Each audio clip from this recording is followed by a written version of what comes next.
Жақсы ит. Өмірде болған оқиға. Арланның иесі үйін сатуға қойып, өздері қалаға көшіп кетті. Иесіз қалған иттің жарытып ас ішпегеніне аптадан асты.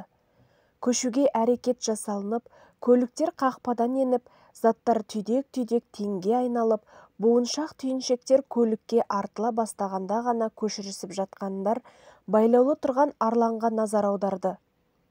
Бірі босатып жіберейік десе, енді бірі босқа қаңғыртқанша атып тастаған жөн шығар, деді.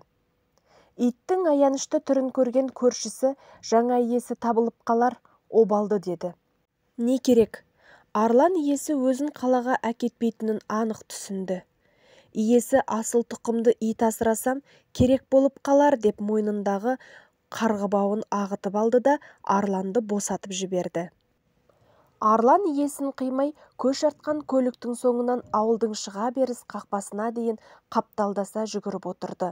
Ақыры зулаған көлікке ілесе алмай жол бойында шоқиып ұзақ отырды. Осы сәтте арланды жақын барып көрген пенде болса, оның көзіндегі мұңға шыланған жасты көрер еді. Содан бері орталықтағы базардың күл-қоқысын кезіп жүргені. Ілеуде болмаса ешкім ескеріп, нан, сүйек саяқ тастай қоймайды. Арлан таңғы елең алаңда, кешкі апақ-сапақта көшеге шықпайтын болған. Өйткені бұл уақытта тарс-тұрс атылатын, оқ-қару асынған адамдар жүреді. Өткен жолы сондай адамдарға кезігіп жанбасына оқ сүйкетіп алып, әзер аман қалған болатын. Ауық-ауық өздері тұратын үйдің қаңыраған жұртын айналып шығады. Үй әлі иесіз. Шарбақтың іргесінен кіріп шығатын тесігі бар. Иесі көшерде көршілеріне дайындап, алатын адам келсе саудаласа бер, бізге хабарын айтарсың деп кілтін де тастап кеткен.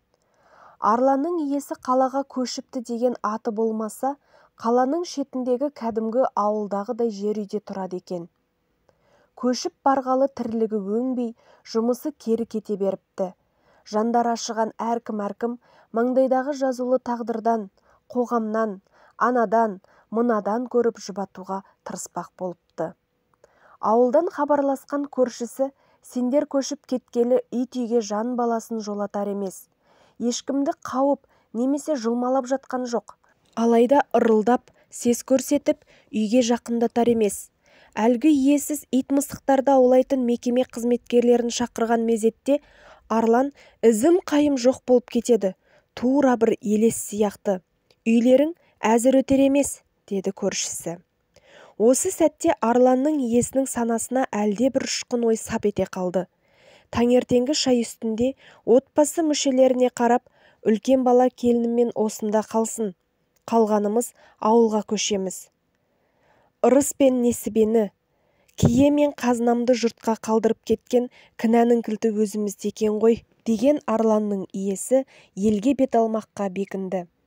Ауылдың ортасындағы қара шаңырақтың қақпасынан енгенде есігінің алдында артық еті қалмай арса-арсасы шығып жүнжіп кеткен Арланды көріп, кешір мені, қара шаңырағымның қазынасы, отбасы, ошағымның киесі, деп жылап жіберген иесі Арланды қапсыра құшақтай алды. Сол түні Арлан ауыл ішінде қуаныштан әрлі-берлі ұзақ шақ болады. Ертесінде Арланды ешкім көре алмады. Жақсы ит. Мақсат Қарғабай. Оқыған Шығыс қызы. Достар, менің әңгімем сіздерге ұнаған болса, менің арнама тіркеліп, лайк басып, комментарийға өз ойларыңызды жазып кетулеріңізді сұраймын. Бұл сіздер үшін 1-2 секундтық іс болғанымен, менің арнамның дамуына қосар үлестеріңіз зор болмақ.